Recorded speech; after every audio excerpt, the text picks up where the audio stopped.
Let's go stateside now, though, and talk about whether the oldest ever US president has given the clearest signal yet that he is, well, just too old to be in the White House. Joe Biden sparked fresh alarm by awkwardly stumbling through yet another press conference and at one stage even forgetting the name of Hamas. Have a look at this. There is some movement, and I don't want to, well, maybe choose my words. There's some movement. There's been a response from there's been a response from the opposition, but yes, I'm sorry, from Hamas, but it seems to be a little over the top. We're not sure where it is. There's a continuing negotiation right now. Yeah, he's not sure. You say that again. In another clip, the hot mic picked up First Lady Jill Biden giving her husband instructions on how to get off the stage, an issue that's repeatedly plagued the president. Thank you so much. Go off this way. Okay. Go out this way. Well, I mean, it just goes from bad to worse. Hard to imagine that Joe Biden is, in fact, the supposed leader of the free world, the man with whom we all have to put our hope that he doesn't start World War III, or that if somebody else starts it, he'll do the right thing. I mean, goodness gracious. Well, joining me now from New York City is Fox News contributor Joe Concha. Joe, very good evening to you. Welcome back to the Independent Republic of Mike Graham. Hey, Mike. I mean, even for Joe Biden, that Hamas clip is about as bad as it gets, isn't it?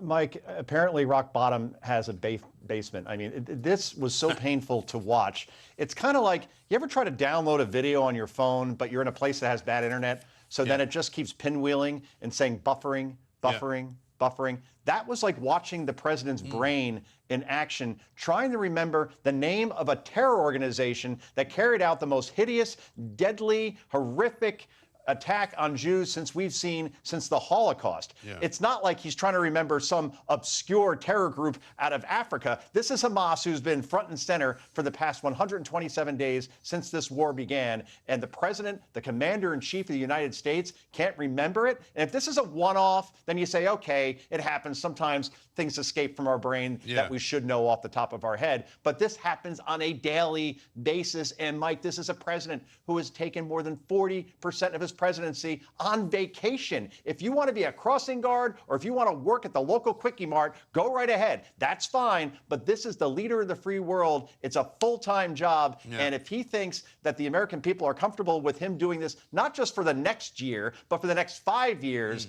I think the president's going to have a rude awakening in November. Yeah, I'm absolutely right. I mean, I'm hearing more and more, and you and I have discussed this already once, I think, more and more that there might be some kind of surprise in store at the Democratic National Convention in August, because it may well be that the powers that be inside the Democratic Party just go, as you've just said, how on earth can you expect this guy to carry on doing what he's doing for another 5 years?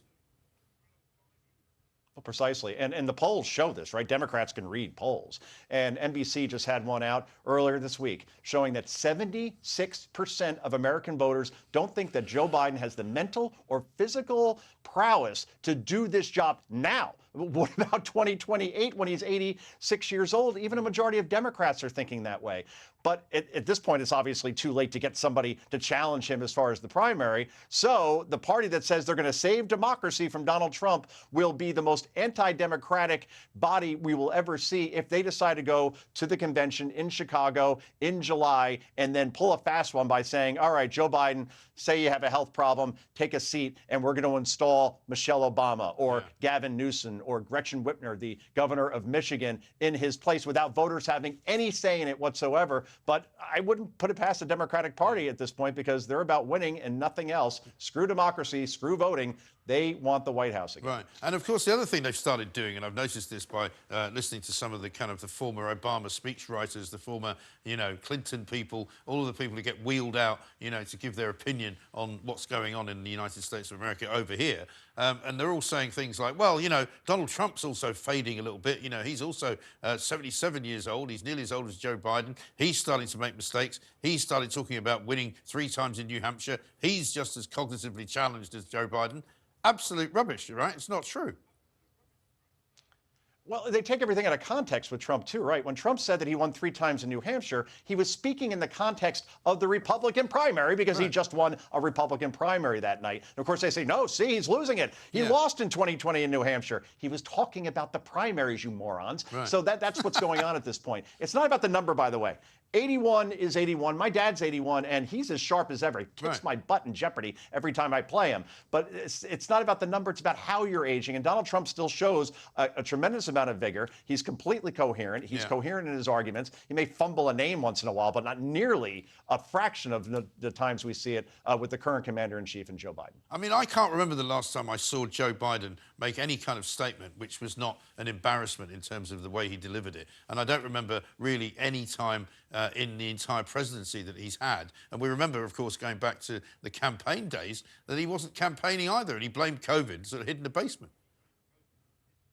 Yeah, and now he's attempting to do that again, Mike, right? He's attempting to win back the presidency and be reelected by pleading the fifth, right? So how do you do that at this point? And look, he hasn't held, anything resembling like an extensive press conference in many, many months. We have the Super Bowl coming up. It's like our World Cup. 120, 125 million people will be tuning in to watch the Chiefs and the 49ers. And every year, the President of the United States sits down with the network, in this case CBS, that carries the game for a pregame interview. And for the second straight year, in an election year, no less, Joe Biden is saying, oh, no thanks, or at least his handlers are petrified and saying, no thanks, the president won't be doing that. So outside of a teleprompter, here's what we know. This is the most protected, homogenized president we have seen in U.S. history. And if he doesn't have scripted remarks in front of him, his handlers believe that he is going to screw the pooch not only in aisle 5, but 17 and 21, where they're going to have to do some massive cleanup. I don't know how you win a campaign this way. In 2020, it worked for him because he didn't have a record to defend. He certainly has a record that he has to talk about now. And if he continues to hide from the cameras, the American people will certainly notice this. Absolutely right. And, and his record is woeful as well. We haven't really got time to talk about Nikki Haley, but she suffered a pretty big embarrassment in Nevada. She's got to be out of the race anytime soon, hasn't she? She'll be out after South Carolina. I think she stays until February 24th when that primary is held in her home state. And when she's beaten by 30, 35, 40 points, obviously there's no path for her now. But I guess she just wants to have one last stand in her home state. But that will be certainly an embarrassment and hurt any chances that she may have of running again in 2028, because Trump supporters see her as just playing the role of spoiler at this point and not somebody who actually believes that they could win, Mike. Right. Joe, Concha, great to talk to you. Thank you very much indeed, reporting into us from Fox Live in New York City.